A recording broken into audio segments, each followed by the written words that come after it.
Hello, I'm Jessie, and the symbol that I chose to go with my value of education is my Ohio Chemical Dependency Professional Board Certificate, and I also chose my Ohio University Dean's List Certificate. Um, as I stated, my values is education. I think education represents my value because I had to go to OUC and get my education in order to get my certificate of my Dean's List and my professional board certification.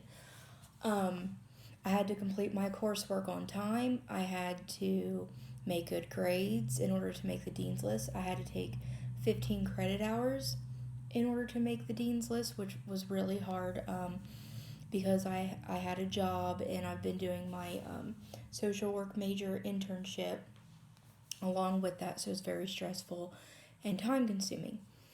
My beliefs that are associated with my values is that education is important and it is vital. We as a society need education in order to better serve individuals that are in need of help and to better serve ourselves and to achieve our own goals as well. A custom for me would be attending school, working hard to make good grades. I make school like a positive habit and a priority. I have to get my homework done on time. I have to do the best I can to make good grades, and prioritize. You have to have good time management. My value and my CDCA provides me with potential strengths because I can use my value of education and my certification to help others that are in need, especially in the SUD field and the AOD population. These individuals, they feel powerless and they need help to discover their own strengths and their own goals so that they can find sobriety and maintain it. When I think of how it can be a liability, I reminisce on my past trauma a lot.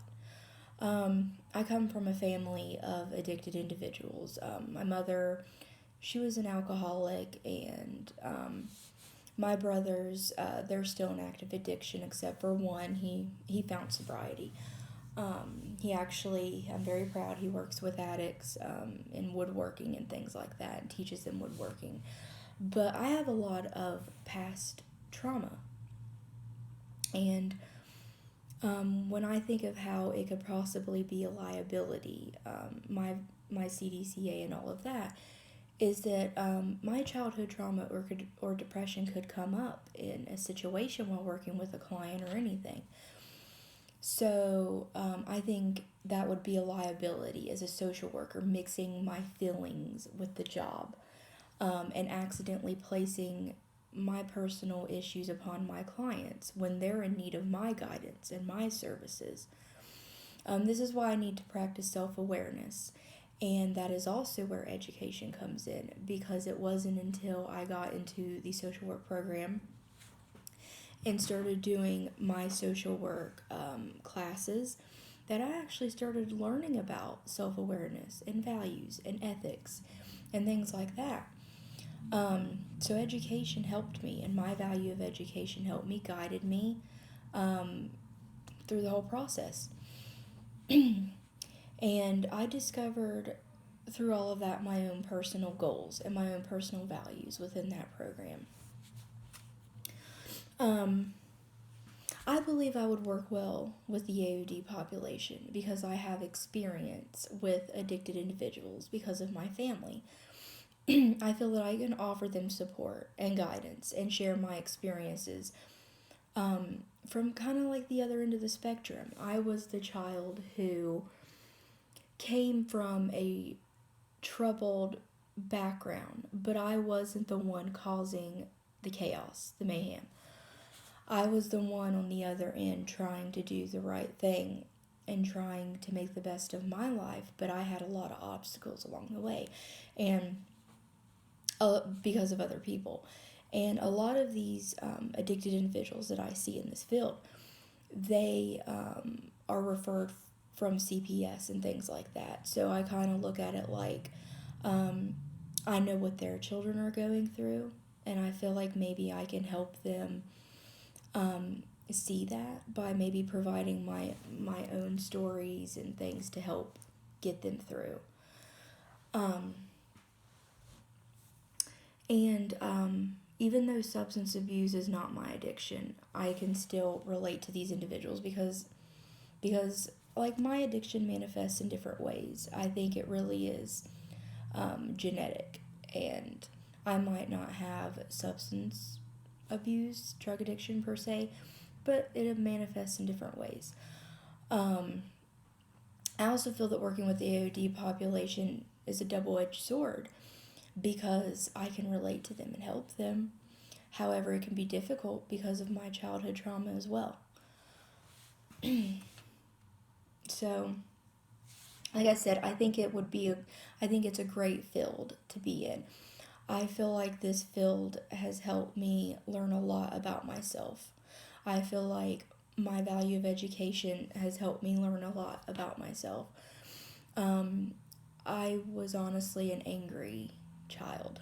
I was angry at my siblings and my mother, and I feel like I blamed them for something they really didn't have any control over. Addiction is a disease. I think getting in this field has helped me to see the other end, and I'm providing my other end to these individuals and showing them what it's like to be the child of an addict. However, they're showing me what it's like to be that addicted individual. So now I can see what my mother went through and is still going through. I can see what my brothers went through and are still going through. I can have better conversations with my brother who is not an active addiction anymore and relate to him and be like, I know what you went through. I see it every day in my field, and I'm so sorry you had to go through that. So I feel like my value of education and being in this field, and just, if it wasn't for my education, I would never be in the social work program. I would never be in this field, and I would never be able to see everyone's side, and I would never be able to help these individuals. So I'm really blessed to be in this program, and even though it's hard, I'm very happy about it. So, scenario. I'm going to read you my scenario, and I based it off my life as a child. I never had that guidance counselor. I never had that help.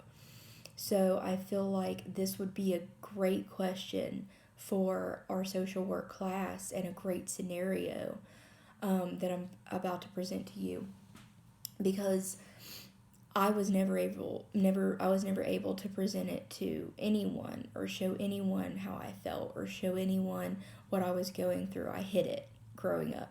Sometimes I still hide it as an adult, and I'm working on that.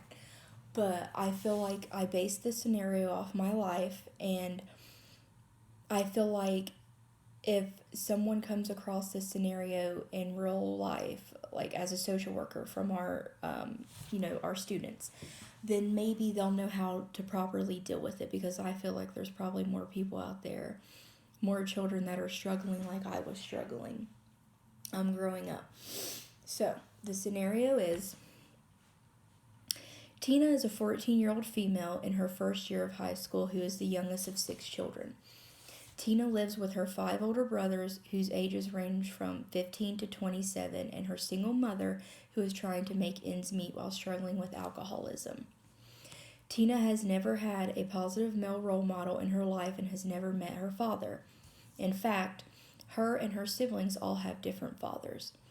Tina's older siblings drink, abuse drugs, and are in and out of jail or juvenile detention centers. Tina values her education and does not want to end up pregnant at a young age like her mother was, or in and out of jail or on drugs like her older siblings. Tina is coming to you as a high school counselor for guidance because she is embarrassed of her family, and she describes how she feels like the black sheep of her family. Tina discusses how she wants to graduate high school in the future and move on to college, but she feels as if her family makes her life more difficult.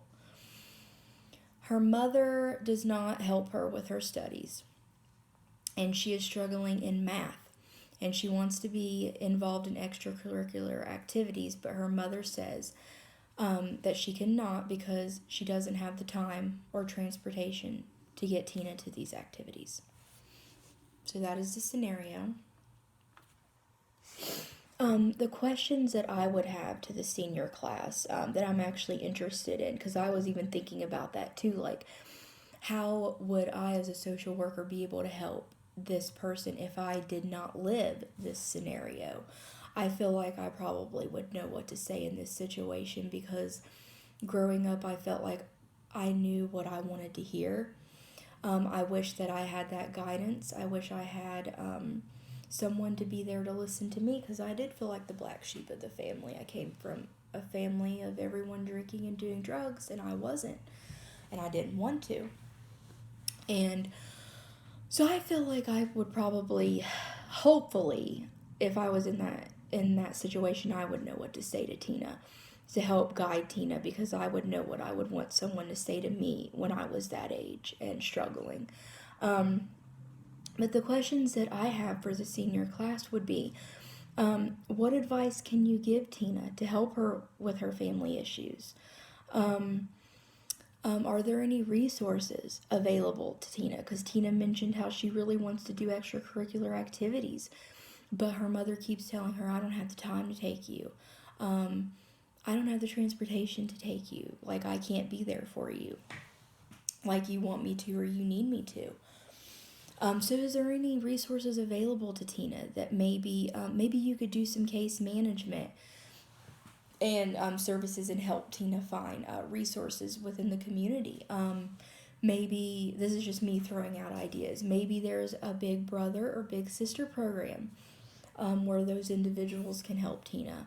I know growing up, like I said, I didn't have siblings that really cared, or not maybe that they really didn't care, but siblings who weren't capable of caring, a mother who wasn't capable of caring. So is there possibly a big brother or big sister program that could be out there to guide Tina? This is just my own thinking. But is there any resources available that can make Tina's life at home or in high school, her high school career, easier or more fulfilling? Because if Tina's value is education, she's going to want to go on to college like she stated. She's going to want to achieve those things, and she's going to want to do extracurricular activities in order to have a resume, to build that resume. And so colleges will look at her. Maybe if Tina wants to go to an Ivy League, just throwing this out there, she's going to have a lot of extracurricular activities and good grades in order to make that happen. And if Tina's struggling in math, then she's not going to, be able to have that good grade to go on that resume to go on to college. She's not going to have those extracurricular activities to make that happen. So that would be my question to the senior class. Me personally, where she's struggling in math, I would see if I could find Tina a resource, maybe for a tutor, a math tutor. Boys and Girls Club, Big Brothers, Big Sisters, maybe get her some transportation. Maybe she could join the drama club or the soccer team or do little extracurricular things that she wants to do because she has that guidance there. She has someone there to guide her, someone positive to guide her. So I feel like that's how I would handle it if I was a case manager, if I was a social worker in that situation. So those are my questions to the senior class. And I want to know what they would do, how they would handle this scenario, this situation. And maybe guide Tina into a better life, better future, brighter future. So that was my scenario and that was my value. And I hope you enjoyed my video.